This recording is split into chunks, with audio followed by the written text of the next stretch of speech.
It is easy for me to put on a show and be cocky and be flooded with a cocky feeling and then feel like pretty cool and all that.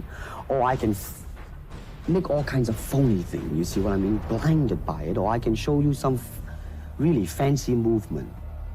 But to express oneself honestly, not lying to oneself, and to express myself honestly, that, my friend, is very hard to do. And you have to train. You have to keep your reflexes so that when you want it, it's there.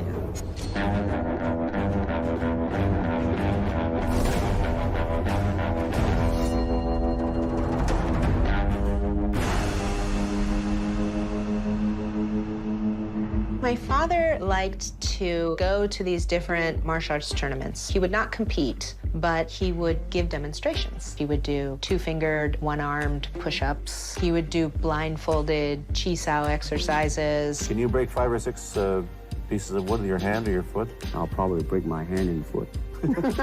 He would do the 1-inch punch, which is a technique from Chinese Kung Fu that he really honed and mastered. It was something that really wowed people when he did it. And he was doing this at the 1964 Long Beach Karate Internationals. And he was spotted by Jay Sebring, who was a hairstylist to the stars. And Jay had a client, a producer by the name of William Dozier, who was looking to cast an Asian man for a TV show.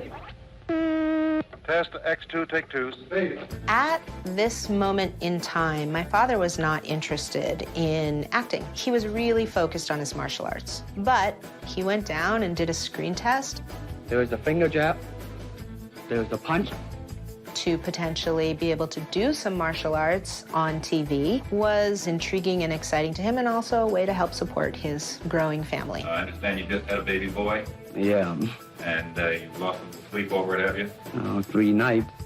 One of my favorite pieces of Bruce Lee footage is actually his screen test. I just remember being struck at how charismatic he is, and charming and funny. I found that thrilling because it was real life.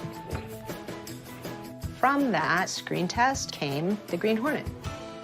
People had not really seen anything quite like him on television before. However, he came to really not love his performance. I did the Green Hornet television series back in '65. And as I look around, I saw a lot of human beings. And as I look at myself, I was the only robot there. After the Green Hornet, he was in a handful of guest appearances, and he choreographed some films as well. Bruce Lee had a bit part in the Longstreet series, and this had an enormous effect on the audience. What was it? I think the successful ingredient in it was because I was being Bruce Lee. He looked around Hollywood and he saw that there wasn't a lot of Asian representation, and he didn't feel like his culture was being represented accurately or authentically. He was a pioneer, not just in the entertainment world, but as a martial artist and as a thought leader. Bruce Lee is one of those icons whose charisma and talent and ferocity as a fighter, as a champion for Asians in arts and media and cinema, his impact is insane. How many times in film is a Chinese required? When it is required, it is always branded as the typical, dang, dang, dang, dang. He also realized, I can reach a huge audience through this medium. I really am interested in sharing my martial arts and my philosophy and my culture. What better way to do it than through the medium of television and film? The true Oriental should be shown.